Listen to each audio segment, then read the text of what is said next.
السلام علیکم ورحمۃ اللہ وبرکاتہ۔ الحمدللہ کفا وسلام علی عبادہ الذین اصطفیٰ، اما بعد۔ محترم ناظرین کرام، آسان درس قرآن کے اندر 19ویں پارے کا پہلا رکوع ہے، جس کے اندر سورہ فرقان سورہ نمبر 25 کی آیت نمبر 21 سے آیت نمبر 34 تک 14 آیتیں ہیں۔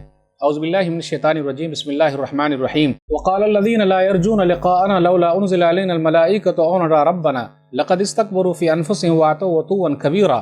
اور جو لوگ ہماری ملاقات کی امید نہیں رکھتے، انہوں نے کہا ہمارے پاس فرشتے کیوں نہیں بھیجے گئے تاکہ ہم محمد صلی اللہ علیہ وسلم کی نبوت کی گواہی دیں یا ہم اپنے رب کو دیکھ لیتے۔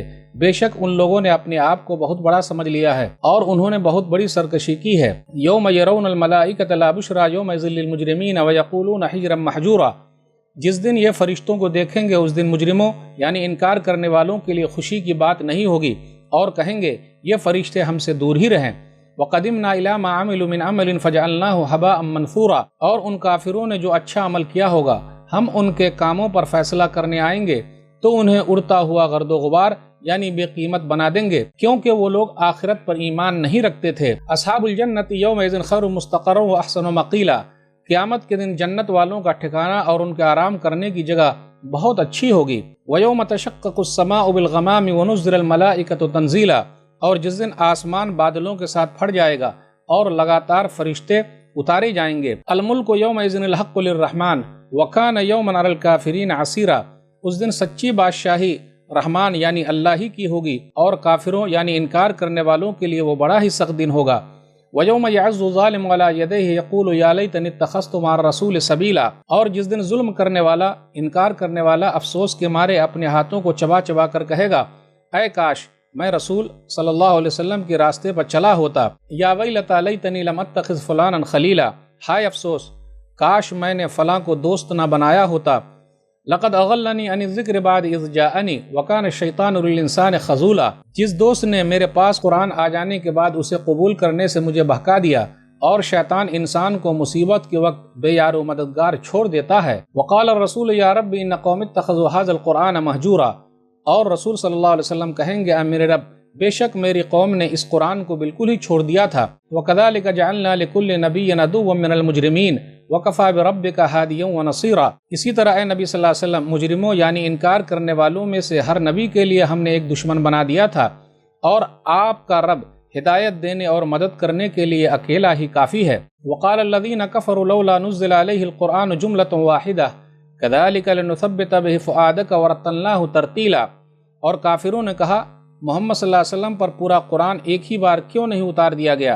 اے نبی صلی اللہ علیہ وسلم ہم نے قرآن تھوڑا تھوڑا اس لیے اتارا ہے تاکہ اس کے ذریعے ہم آپ کا دل مضبوط رکھیں، اور اسے ہم نے آپ کو تھوڑا تھوڑا پڑھ کر سنایا ہے۔ وَلَا يَأْتُونَكَ بِمَثَلٍ إِلَّا جِئْنَاكَ بِالْحَقِّ وَأَحْسَنَ تَفْسِيرًا۔ اور کافر لوگ جب بھی آپ صلی اللہ علیہ وسلم کے سامنے قرآن پر کوئی نیا اعتراض لاتے ہیں تو ہم آپ کو اس کا صحیح جواب بتا دیتے ہیں اور بات کو خوب اچھی طرح سے بیان کر دیتے ہیں۔ الذین یحشرون علی وجوہہم الی جہنم اولئک شر مکانا واضل سبیلا۔ کافر لوگ اپنے اندھے منہ گھسیٹ کر جہنم میں ڈال دیے جائیں گے، ان کا ٹھکانہ بہت برا ہے اور یہی لوگ سب سے زیادہ گمراہ ہیں۔ ناظرین کرام، آسان درس قرآن کے اندر 19ویں پارے کا پہلا رکوع ہے، یعنی 19واں پارہ شروع ہو رہا ہے، جس کے اندر سورہ فرقان سورہ نمبر 25 کی آیت نمبر 21 سے آیت نمبر 34 تک 14 آیتیں ہیں۔ 19ویں پارے میں ٹوٹل 19 رکوع ہے اور 343 آیتیں ہیں، 343 آیتیں ہیں۔ آیت نمبر 21 بغور کیجئے، اس کے اندر آیا لولا انزل علینا الملائکہ، ہم پر فرشتے کیوں نہیں اتارے جاتے؟ یعنی ہمارے پاس فرشتے آئیں اور یہ کہیں کہ یہ نبی جو بھیجے گئے ہیں وہ سچے ہیں، یا پھر ایسا ہے کہ ان کو چھوڑ کر فرشتے ہی آ جائیں اور ہم کو تبلیغ کریں۔ ان لوگوں کا یہ بھی کہنا تھا کافروں کا او نرا ربنا، یا ہم اپنی آنکھوں سے اپنے رب کو دیکھ لیتے۔ وہ رب ہمیں آ کر یہ کہتا کہ محمد صلی اللہ علیہ وسلم سچے رسول ہیں، میرے رسول ہیں، اس لیے تم لوگ ان پر ایمان لے آؤ۔ اللہ تعالیٰ اس لیے ایسا نہیں کرے گا کیونکہ اللہ نے ایک چیز رکھی ہے ایمان بالغیب۔ ایمان بالغیب کا مطلب ہے بغیر دیکھے ہوئے اللہ تعالیٰ پر ایمان لانا۔ اور ایک چیز یہ بھی ہے کہ اللہ تعالیٰ کی جو حکمت ہے کہ دنیا کے اندر اللہ نے کیا کیا ہے، نبیوں کو بھیجا، رسولوں کو بھیجا، کتابیں اتاری ہے تاکہ لوگ بغیر دیکھے ہوئے اس پر ایمان رکھے۔ اور اللہ تعالیٰ نے دنیا کے اندر ہر ایک کو آزادی دے رکھی ہے اور یہ امتحان کی جگہ ہے۔ یوم یرون الملائکہ، جس دن یہ لوگ فرشتے کو دیکھیں گے یعنی روح نکلتے وقت دیکھیں گے، یا قیامت کے دن دیکھیں گے تو ان کی حالت پتلی ہو جائے گی۔ یاد رکھیے گا، جب فرشتے روح نکالتے ہیں تو کافروں سے کہتے ہیں، سورہ نحل سورہ نمبر 16 آیت نمبر 29، فَادْخُلُوا أَبْوَابَ جَهَنَّمَ خَالِدِينَ فِيهَا فَلَبِئْسَ مَثْوَى الْمُتَكَبِّرِينَ، تم لوگ جہنم کے دروازوں سے اس کے اندر ہمیشہ کے لیے داخل ہو جاؤ، بے شک یہ تکبر کرنے والوں کے لیے بہت ہی بری جگہ ہے۔ پھر اسی طرح نیک لوگوں کی روح جب نکالتے ہیں تو انہیں خوشخبری سناتے ہوئے کہتے ہیں، سلام علیکم ادخلوا الجنہ بما کنتم تعملون، سورہ نحل سورہ نمبر 16 آیت نمبر 32، تمہارے اوپر سلام ہے، تم جنت کے اندر داخل ہو جاؤ اس لیے کہ تم لوگ اچھا عمل کرتے تھے۔ آیت نمبر 23 پر غور کیجئے، وَقَدِمْنَا إِلَىٰ مَا عَمِلُوا مِنْ عَمَلٍ فَجَعَلْنَاهُ حَبَاءً مَنْثُورًا، انہوں نے جو اعمال کیے تھے ہم ان کی طرف آئیں گے اور ان کے اعمال کو پراگندہ کر دیں گے، گرد و غبار بنا دیں گے۔ یعنی کافروں نے جو نیک اعمال کیے تھے دنیا کے اندر اللہ تعالیٰ ان کو نیک عمل کا بدلہ دے دیتا ہے، لیکن آخرت میں کچھ بھی ان کا فائدہ نہیں ہوگا، کیونکہ آخرت کے لیے ضروری ہے کہ ایک اللہ پر ایمان لائے جائے، اور عمل کے قبول ہونے کے لیے ضروری ہے ایمان۔ ایمان جب تک نہ ہو، لا الہ الا اللہ محمد الرسول اللہ نہ ہو، اور اس کے بعد اخلاص نہ ہو، یعنی نبی صلی اللہ علیہ وسلم کے طریقے پر نہ ہو اور اللہ کے لیے نہ ہو، تو وہ عمل قبول نہیں ہوتا۔ اس لیے ایمان کا سرٹیفکیٹ ہونا ضروری ہے۔